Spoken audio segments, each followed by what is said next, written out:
Josephine, you were just incredible. I love you. What a wonderful birthday gift you are. Thank you so much. And I'd like to just say to all of you, all of those songs just are the reason that everyone's here. Now, many of you have been to a Fish Fry, and for some it might be your first. So usually we have about 150 people in this yard, and we have more than the 20 quote limit that my Lauren put on me, but she said that, well, the first 20 people eating, there's not going to be enough food, and I'm like, eat more food, so then we have it. But anyway, everyone's here, and I know each of you intimately, and for a reason, a different reason than the other person. I didn't meet you you're just not some people I met at the bus stop. Bobby said there's not somebody I met at the bus stop. But you help complete me. You help me be who I am today. And each day is its own day. It's like, I'm going to get this right. Today is the tomorrow we worried about yesterday. And if we can get through each day, our life would be really good. And each of you helped me get through each day. I can name each of you. And I want you, everyone in this yard, I would like you to, if there's someone you don't know, please introduce yourself because you're important to me. And you're doing something connected to someone in this yard because you're doing something with me. And so I know all of you are looking at me, yeah, I know Dawn because, Dee knows me because she's on the board first place with me. And, but she doesn't know that I'm cheering the board for Isaac, you see? And then that Tracy's here because now she's brought on by first place to work to bring something together with King County Equity Now. And that Trayana, who is now my protege, is one day going to run for office. I told her to get a style, get a look. Look, isn't it great?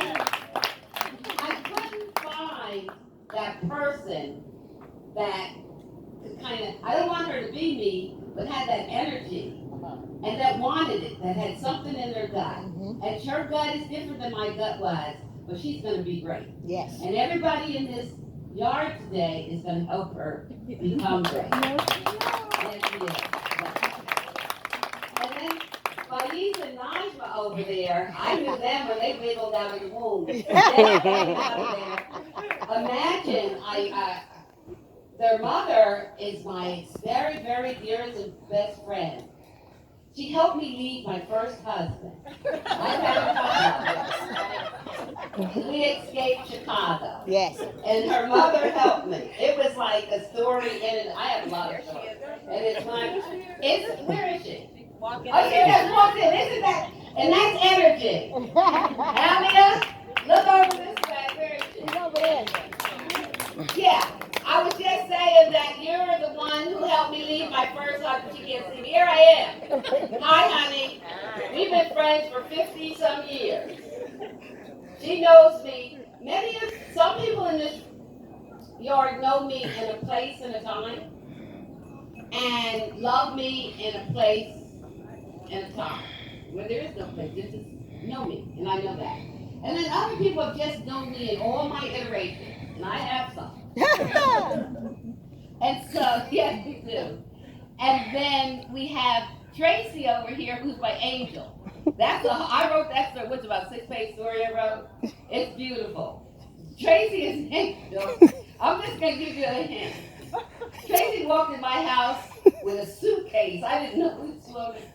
I'd never met her. And you'll have to read the rest of the story. But anyway, I said, well, who is it? She said, that's okay. And then Natalie and I hijacked the school. Yeah. And right here we did, didn't we, Natalie? And now the reason we hijacked it is because AJ was over there, oh, they're doing this, they're doing that. Yes, and then I looked up and AJ had left. Yeah. And then just left me and Natalie to try to save the school. And then Bayon, where's Bayon? So Bayon, who is my goddaughter. Bayon is my goddaughter. Her mother was my best friend. Another one of I have a lot of best friends. You can love a lot of people for different reasons and with the same kind of energy. So Bayon says, well, I have to check with Jay and I have to pray and ask God. I said, your mother left me as your godmother. The only way you talk, God told me to tell you to get on the And she has now the only public, decolonized, pro-indigenous, anti-racist school in this state, maybe in America. And they made a mistake. They put the school right behind my house. It's right next to the fire station. They ain't gonna put an old colonized school right behind John Mason's house. So anyway, she did it. One day it will become the Dawn Mason Academy. Right now. And I am due that one. And then Diane. So, I come up with a lot of things. I'm conceptual. I come up with all these great ideas, like even having a fish fry in my backyard and then 150 people or something, or 40 people. And then I was late. I wasn't doing anything, obviously. I don't do anything. Y'all do everything. Y'all are so big. Diane has dotted every I and crossed every one of my T's. I say, Diane, I was talking so-and-so, we're gonna, and she just looks like this. And then she crosses my eyes. The other day I needed something, I couldn't find it. And I said, oh, I bet Diane has it. And when I got through talking to her, she says, oh yeah, I already sent that to Mariam. She had it, I knew she would have it. So she crosses my T's and dots my I's. And thank you, it keeps me out of trouble. I was a politician. The last thing a politician wants is to be on the front page of the newspaper, having stolen something, got a mine. Look at these politicians. Diane made sure I was never on the front page of the paper in any kind of negative way. One day we were kind of, it was really that, but anyway. And then we have, who else is in this yard? Who's over here? Oh, I have mentioned Natalie. Oh, and there's Stu and Sandy. And I met Stu. I was sworn into office. I was setting up my, my office. I was going to legislature. That was like 200 years ago. And this guy comes in, Stu, and he starts talking. He talks more than me. He's a New York Jew. And I'm a New York Jew. And we're like brother and sister. And sometimes we're just always talking. We were in Walmart. I was in Walmart one day down in West Virginia, and just talking. People are looking at me. I'm looking at Stu off the phone. And these yokis were just looking at me. I'm sounding like a New Yorker and stuff. Anyway, so that was really funny. But Stu and Sandy, as for my birthday gift, gave me a boat for my family, for my kids, and I and Bobby. So we went out on the boat on Lake Washington and Lake Union today. We had a breakfast, boat ride, and it was so wonderful. Thank you for that. It was wonderful. So, and then I have my neighbors. Thank you. And so I have my neighbors, Charlene and Oscar. This used to be just nothingness. There was no lights up. It was just mud. Dirt. And then I decided, I think I want to move up here, and they were developing this neighborhood. And that house over there was the model house. You can tell it was the first house. They haven't done nothing. Anyway, so then I decided, we're going to get this house, and I want that exact house. So we built this house on lot number 3. 3 is a very complete number. It's a very, very significant number. And I picked, this is the only house that doesn't really have a house next to it. There's a house back here, and there's one down there. But the queen lives right here in this house. And right here in the middle of this neighborhood. So one time I asked Mariam, last year we had a block party because we wanted to see who was moving in if they were gentrifying our neighborhood. And Mariam says, well, no, we're not gentrified. We gentrified this neighborhood because it used to be an all black, an all brown neighborhood. It still kind of is. A few white people live here. We don't let a lot of them in here. But when they come, they're well trained. We already cut our grass. We already established nice trees and stuff. We didn't need to say that someone come in here. So Oscar and Charlene moved in because I had a friend of mine move in, Harry and Maddie, and they lived behind Harry and Maddie. So when they sold their house, and then moved up here, and then told Emmett, and then Emmett moved up here. That's when you could just move like that. You can't move like that. So now I'm going to move on, but I have to tell you, we paid $85,000 for this house. Can you believe that? In Seattle, and now look. But we kept this neighborhood, and now we have second generations moving back. The children are moving back. and we're keeping our neighborhood. So that's really a wonderful thing. And then Dr. John Scott. Dr. John Scott reminds me that he's been everything. He's been in theater. He's worked for an airline. He's done this and that and whatever. And he just keeps jumping. And I met John. He's with Washington Charter Association. I love John. And his partner, Kumi. Now, Kumi, we need to know. We need a Kumi in the family because Kumi has her PhD and her specialty is dementia.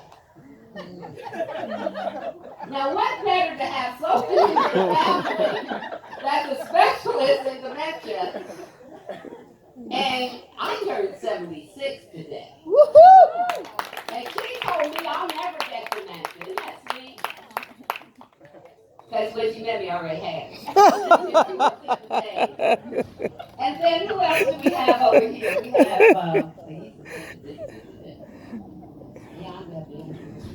We have,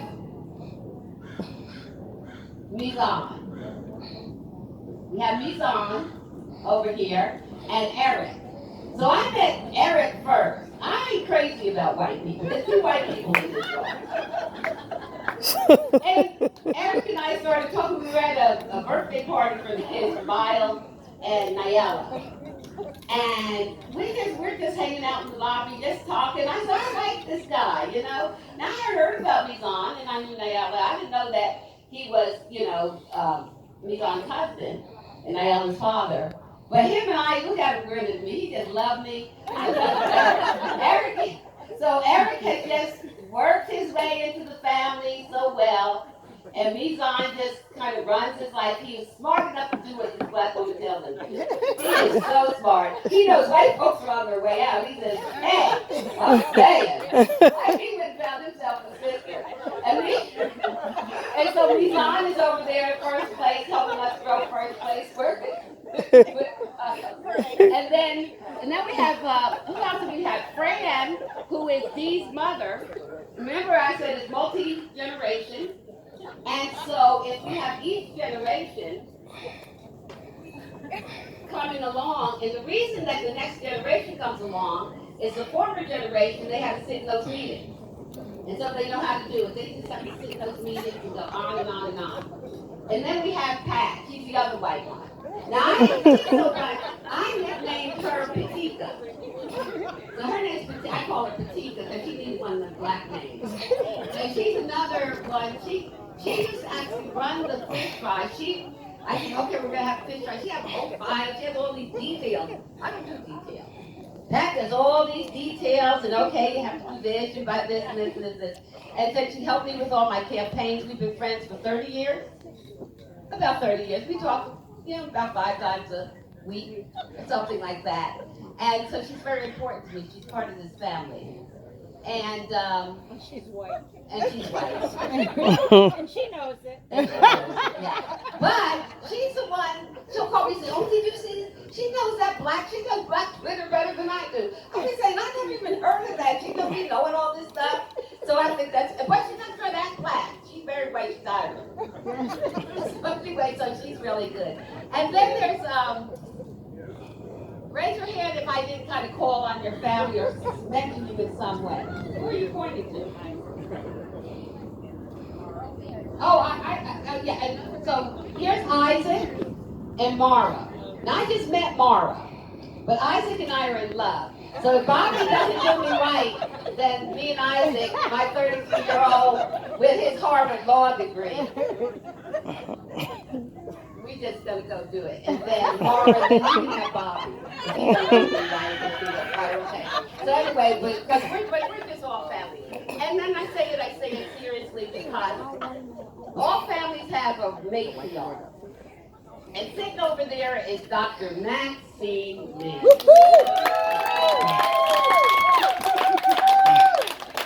Dr. Mims met me. She said, what are you doing with your son? She asked you a question and set up. So I said, I'm doing something. So then she decided that I had to finish my degree, so I had to finish my degree. Then I had to go get a master's degree. Then she gave me an honorary doctorate degree. Every degree I have is signed by Dr. Mims. I never let anyone else do it. And no one else seemed to make sense to me. But she taught me about helped me develop my spirit self. And we're a spirit with a body, not a body with a spirit. So something happened kind of miraculously. And a spirit that I live with and a spirit that Bobby lived with kind of reconnected. And Bobby, for some reason, in my backyard. Bobby and I were together as a couple 42 years ago. Wow. And we somehow, with no drama or anything, we just grew apart. But we did something. Now he claims he knows why, but I don't know. I'm not. Of course it was my fault. But anyway, all of you know Deacon Mason, Joe Mason, that he passed away. Now it's been a year and a half almost. And I was married to him for 38 years. So me and Bobby split up, and before Bobby could get back to me, Joe found me and he married me and didn't let me go for 38 years. Bobby and I never spoke to each other, never corresponded or anything for 42 years, isn't that right? And because there's a spirit, and sometimes things are preordained and predestined before you're even born. Bobby is sitting with yours next to me right now. He told me he was coming for my birthday. But a year after Joe Mason died, he called me. I sent for him, and he came. I had a boy. So if you believe in spirit, then you don't have to ask any more questions. It just is what it is. And here we are. He's the same person he was. I'm the same person I am. He helped me take care of Mariam and Slack after my divorce, my first divorce. There wasn't a second divorce, my divorce. And he remembered them well. Now I'm going to tell the Isaac story. So I told Isaac something. Isaac, this is why Isaac thinks Bobby is the man. So I told him, I said, well, this guy says to me, this is so funny. He says, if no one could identify you, I could identify you. Now, Bobby is the only man walking the earth now that knows me intimately. Because all my other men, the fathers of my children, husbands, they're dead. And I said, so how could you identify me? He says, you have a triangle in your right hand. Now, this man hasn't seen me for 42 years. And we're on the phone when he's not seeing me then. And in your right hand, but you don't have one in your left hand. So I look at my right hand, and there's a triangle in the middle of my right hand, right? Wow. And there's not one in the left hand. That's amazing. I said, Dad, you ever heard the term, he had me on the low? Well, he had me on the triangle. So anyway, that's it. So this is for everybody who wants to know, Dawn, you look so good, you look so happy, and it's because of Bobby. And thank you, Bobby. And Bobby is actually very shy, and he's bashful. I know he's sitting here, they don't know he put the other spot. But anyway. Give him the mic. I'm Becca. Yeah, her name's Becca. Oh, no, Josephine. Josephine, yeah, back to Josephine. That's it for the commercial break. Happy birthday, Dawn. It's nothing you were wrong. I don't want to be right. All right. Okay, Josephine, the commercial break. I think I mentioned everyone knows my children, right? My biological children. Okay, that sounds good. So here you are, and thank you. Thank you so much for everyone for being here. And the family will keep growing and growing. And don't tell anyone that you were invited.